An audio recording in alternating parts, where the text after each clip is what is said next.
Beginning with the end in mind, we're going to be making the rest of our Snowflake Snowman. Today I wanted to discuss more about adding on the details of this project. So now that we've made our snowflakes and started gluing those down to our snowman body, or making the snowman body onto our blue or purple paper, I wanted to teach you today how to make things symmetrical, the same on both sides. So we've talked about radial balance when we made our snowflakes. Now I'm going to be talking to you a little bit about symmetrical balance. You know, when I started thinking about making an arm made out of twigs or sticks for my snowman, I folded this brown piece of paper and I folded it so that when I cut it out right now, that I'll have two sticks that are exactly the same. And so not only is it going to save you time, but it creates a symmetrical balance for your project. Notice I started out drawing out a pencil with my sticks.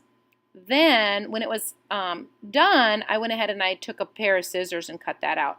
Notice everything that I'm drawing, little mittens, anything that I want to put onto my project, I like to start out drawing it in pencil first.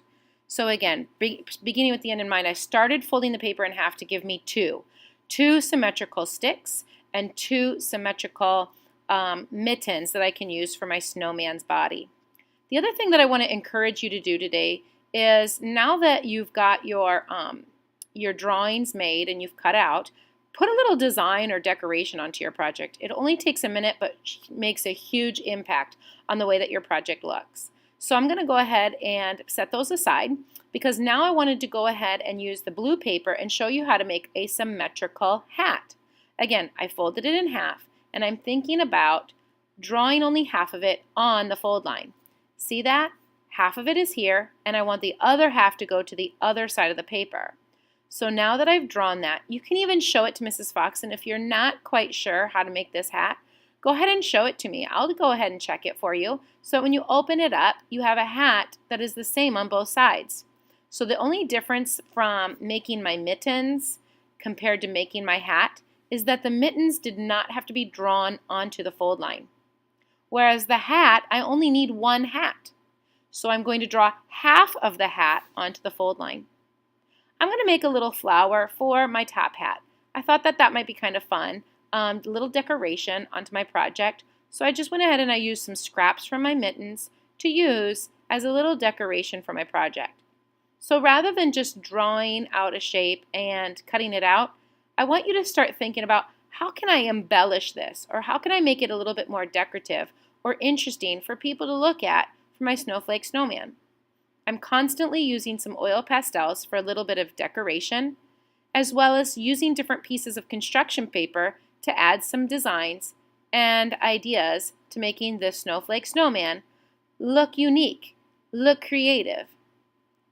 Now, once I've got some items that I have ready to go, I'm going to start gluing on my symmetrical hat, my two arms that were symmetrical, as well as my mittens, and anything else that I want to make onto my project.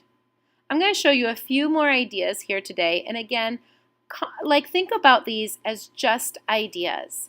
You, I know, have some really great ideas too, so just because I might be drawing a scarf does not mean you have to. These are just some ideas that I thought about using and creating onto my project, so that I could have some interesting things onto my snowman. So I'll go ahead and let you watch how I'm making the rest of my scarf for my snowman, eyes, a nose, and some buttons, as well as a broom onto my Snowflake Snowman. Again, these are just some ideas. Go ahead and feel free to come up with ideas on your own, or use any ideas that are listed onto the idea sheet, direction sheet that's on the board. Have fun, everyone!